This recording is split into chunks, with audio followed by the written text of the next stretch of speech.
নামে কোন রাজনৈতিক দলের জন্ম হয় নাই, তখন যারা মুসলমান ছিল তারা কি জান্নাতে যাবে না?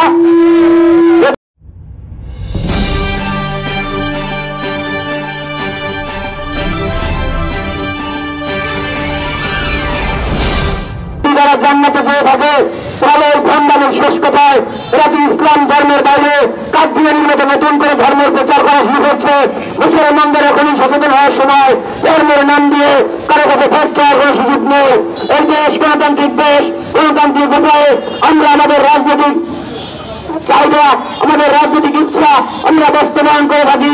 এইখানে ধর্মের দোহাই যায় একই সাথে বলে আমরা ইসলামী শাসন ব্যবস্থা বাস্তবায়ন করবো, একই সাথে ইসলামিক দলের মধ্যে হিন্দু শাখা হলে এর চেয়ে বড় ভণ্ডামি আর কিছু হতে পারে না। একই সাথে বলে আমরা ইসলামী আইন বাস্তবায়ন করবো, আবার একই সাথে বেপরটা নারী তাদের মঞ্চে উঠাইয়া বক্তব্য দেয়।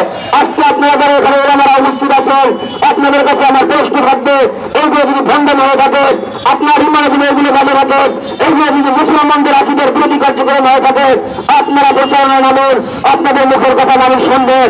আমরা আমাদের সাধারণ জ্ঞানের যেটুকু বুঝি আমরা আলেম ওলামা না, এইগুলো এক প্রকারের ভণ্ডামি। আমি মুসলমান, আমি যদি মসজিদে গিয়ে নামাজ পড়ি, এটা আমার এভাবে একজন হিন্দু মানুষ যদি মসজিদে গিয়ে নামাজ পড়া শুরু করে, এটা আমার জন্য একটু বিরক্তির কারণ। আজকে দেখবেন এই জামায়াত ইসলামের ভণ্ডেরা, এই পিয়ার মার্কা ভণ্ডেরা মন্দিরে গিয়ে তাদের গীতা পাঠ করতেছে। আরো বড় গীতাতে তাদের এবারতের অংশ। আমাদের যেমন মসজিদ পবিত্র জায়গা, ওদের তো মন্দির পবিত্র জায়গা।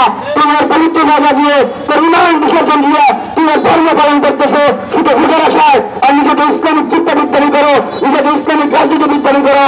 এই ভণ্ডামি বাদ দাও, এই ভণ্ডামি বাদ দিয়ে সাধারণ মানুষের কথায় আসো। তাহলে ৭১-এর যে বিচার তোমাদের পরিপূর্ণ হয় নাই, এই দেশের জনগণ সেই বিচার পরিপূর্ণ করে দেবে। এই দেশে আর কোনো জায়গা হবে না, এই দেশে আর কোনো মুনাফিকের জায়গা হবে না, এই দেশে কোনো উন্নয়নে মুনাফিকের কোনো জায়গা হবে না।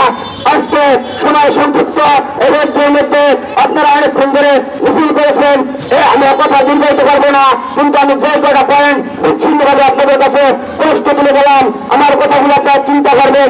এরা কেমন মুনাফিক, আমি এদের নাম দিয়েছি মুনাফিকে ইসলাম। এই মুনাফিকে ইসলাম থেকে ইমান আমি আকিদা বাঁচাতে হলে আমাদের সকলকে ঐক্যবদ্ধ থাকতে হবে এবং আমাদেরকে সর্বাত্মক সহযোগিতা করতে হবে। আল্লাহ হাফেজ। বাংলাদেশ জিন্দাবাদ। তারেক রহমান পুরো দেশে আসবে, পুরো বাংলাদেশে অনেক সুযোগ বিচারক।